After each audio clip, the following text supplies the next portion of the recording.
Good morning, my fellow yoga travelers. I'm mighty glad to be alive today, and I hope that you are too, as we continue to live, laugh, love, learn, linger, and live the life we love. All right, it's Tuesday, which is usually my song day. The Shirelles, way back from the era when we were still doing a cappella on the corners. Tonight you're mine completely. You give your love so sweetly. Tonight the light of love is in your eyes. But will you love me tomorrow? Tonight with words unspoken, you say that I'm the only one. But will my heart be broken when the light meets the morning sun? You can follow up on that if you want to hear more. Call me, I'll sing you the whole song. All right, disappointing affirmations. Oh my God, look at that.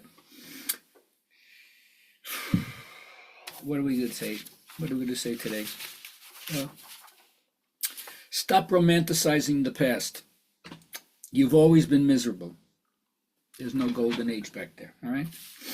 All right, for our journal writing, where a safe space for you.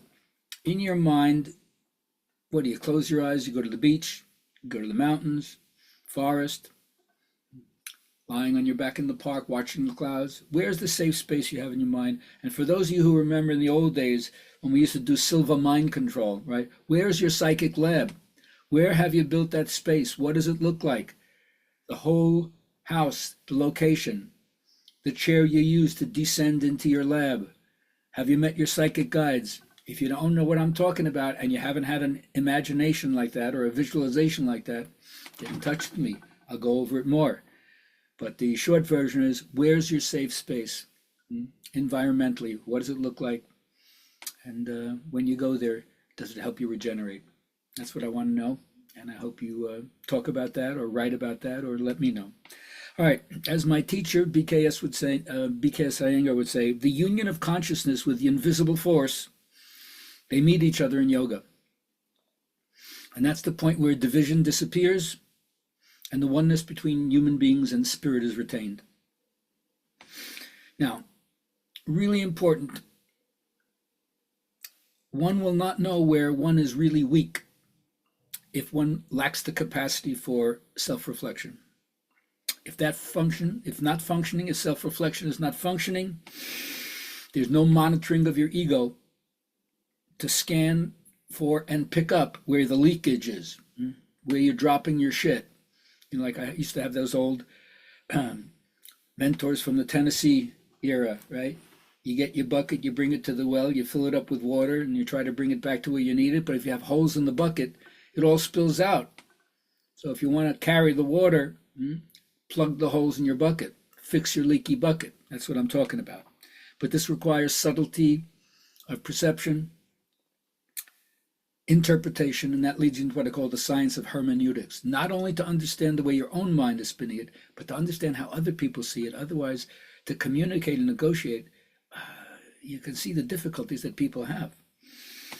So the paradox is that we're told to have pride in our own inheritance, our divine inheritance, our spiritual inheritance, while still admitting our flaws and insufficiencies, our inadequacies. But still, to accept the fact that we're spiritual beings, that we have something divine within us, if you don't do that, you're ignorant of your freedom, you're ignorant of your potential, you're limited to being imprisoned in a certain way, and then you denigrate the value of yourself and other people, which means there's no self-esteem because you don't see the sacredness that's in yourself, in other people, and in life itself. So one way I keep my invisible guardrail shield around me is I dodge snide remarks and catty comments of what I call the dream stealers.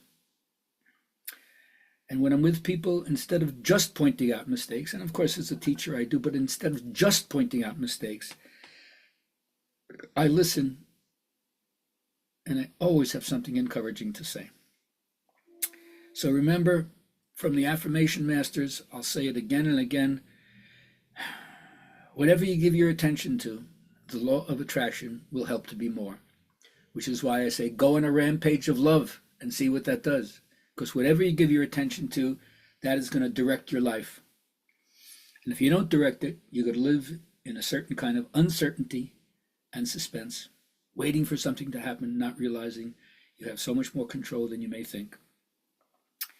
So today, may you understand at the deepest, most profound level, sincere level possible, that spirit is a boundless source of supply that's here to help you demonstrate what you need and bring good into the world.